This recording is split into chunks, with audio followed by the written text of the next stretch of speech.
मैंने सीखा ब्लेंडर वो भी 7 दिन के अंदर और मेरी वाट लग गई। मुझे इस बात का बिल्कुल नहीं पता लगता था कि दिन से रात और रात से दिन कब हो जाता था। What is Blender? Basically 3D software है जहां पर आप texturing, shading, VFX, product animation and create 3D models for your footage. Blender interface. अब ब्लेंडर को ओपन करता हूं तो पता चलता है कि इसमें बहुत सारे मोड हैं। For example general, 2D animation, sculpting, VFX, और ये देखकर मैं यही पर क्लिक करने का फैसला किया। बट करना है तो करना है। सर्चिंग। मैं YouTube पर 2-3 घंटे सर्चिंग करने के बाद मुझे बेसिकली ये पता चलता है कि इस क्यूब को मूव कैसे करना है। मैंने शॉर्टकट की से करने की कोशिश की, लेकिन जैसे ही मैंने H प्रेस किया जादू जादू तो क्यूब मूव होने की बजाय ब्लेंडर के वर्ड से गायब हो जाता है। One day later. आज है डे 2 और मेरे सामने थी 2 प्रॉब्लम। एक प्रॉब्लम थी कि क्यूब को वापस कैसे लाना है, और दूसरी सबसे बड़ी प्रॉब्लम थी कि क्यूब को वापस लाकर मूव कैसे करना है। तो क्या था, YouTube पर दोबारा सर्चिंग शुरू हो गई, हाउ टू रिटर्न क्यूब। और जैसे ही मैंने ये सर्च किया तो तकरीबन 10 मिनट की ढूंढा ढांडी के बाद मुझे वीडियो तो नहीं मिली बट मुझे क्यूब का मैसेज आता है कि ये सीक्रेट की प्रेस करो। मैंने जैसे ही कीबोर्ड को उठाया और उसके ऊपर Alt H प्रेस किया तो क्यूब वापस आ गया। मैं देख के हैरान हूँ। तो अब YouTube पर सर्च किया कि हाउ टू मूव, रोटेट और स्केल। अब मूव के साथ ये बाकी सब भी सीखना था। मूव तो आ नहीं रहा था लेकिन ये सब भी सीखना था। अराउंड 30 मिनट्स बाद मैं ये सब सीख लेता हूँ। बट चैलेंजिंग बात ये थी कि ये rotation, scale, position XYZ axis में भी होती है, बिकॉज क्यूब 3D है। बस एक बात ज़हन में रखी कि practice makes a man perfect. 3 hours later. 3 hours के बाद ये बात सच हुई, क्योंकि मैं अब क्यूब को 3 एक्सिस में बिल्कुल परफेक्टली मूव, रोटेट, स्केल कर पा रहा था। ये दिन मेरे लिए बहुत चैलेंजिंग रहा, but practice makes a man perfect. One day later. Day 3 edit mode. आज डे 3 था। मैं बेसिकली एक क्यूब की एडिटिंग करने जा रहा हूँ। फॉर एग्जाम्पल ये क्यूब एक बर्ड में कैसे चेंज हुआ, इन सब का आंसर मुझे मिला YouTube से।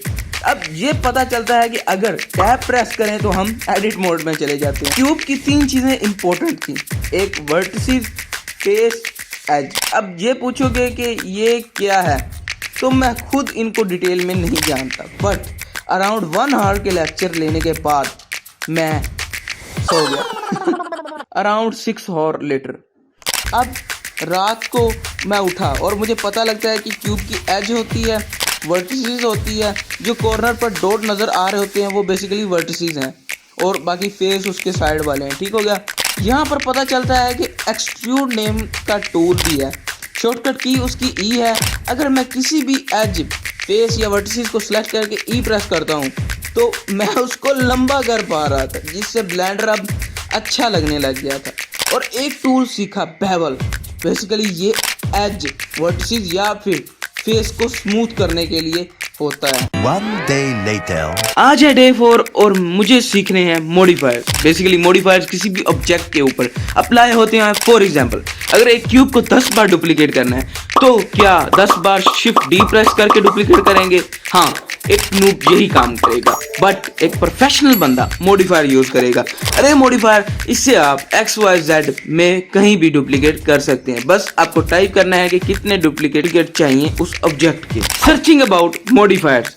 मुझे लगा कि सारे मॉडिफायर इजी होंगे, बट मुश्किल थे, बिकॉज मॉडिफायर पीसी पर लोड भी डालते थे। और यहाँ पर 10 मिनट की ढूंढा ढांडी के बाद एक बंदा मिला जिसने कहा कि मोस्ट इंपॉर्टेंट मॉडिफायर सीखो। मैंने जब सर्च किया तो पता चलता है कि एक मिरर मॉडिफायर है जहां पर हम किसी भी ऑब्जेक्ट के मिरर डुप्लीकेट कर सकते हैं। दूसरा सब डिवाइड सरफेस मॉडिफायर था, जो ऑब्जेक्ट का शार्प एज को बहुत ज्यादा स्मूथ कर देता था। और तीसरा मॉडिफायर बेवल था, जिससे आप किसी भी एज या वर्टिसेस को स्मूथ कर सकते थे।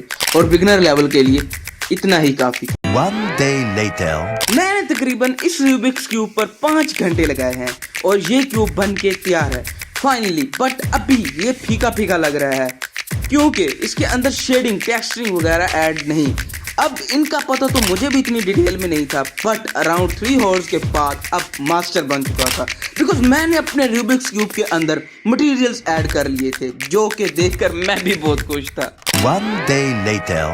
आज है डे 6। मैंने तकरीबन इस रूबिक्स क्यूब पर 5 घंटे लगाए हैं और ये क्यूब बन के तैयार है। बस अब ये सब कुछ करने के बाद मोस्ट इम्पोर्टेंट काम था camera and lightning. For example, मैं अभी ऑब्जेक्ट हूँ और ये जो रिकॉर्ड कर रहा है कैमरा है लाइटनिंग। बेसिकली लाइटनिंग का काम ये है, आप अभी देख रहे हैं ड्यू टू लाइटनिंग। जैसे ही मैं लाइट्स ऑफ करूंगा तो आप अब का और पहले का डिफरेंस देख सकते हैं। अब अगर रेंडर मोड में जाकर क्यूब को देखें तो सारे लगाए हुए मटेरियल शो नहीं हो रहे थे, बिकॉज वहां पर लाइटनिंग नहीं है। तो लाइटनिंग का कुछ कोर्स लिया कि की लाइट होती है, बैक लाइट होती है और फिल लाइट होती है, और ऑलमोस्ट 2 आवर्स के बाद लाइटनिंग भी हो चुकी थी। आज है डे 7, रेंडरिंग एंड कैमरा। आज मॉडल के ऊपर लाइटनिंग, टेक्सचरिंग वगैरह ऐड कर दिया था, बट रेंडरिंग एंड कैमरा रह गया था, जिसका मुझे ऑलरेडी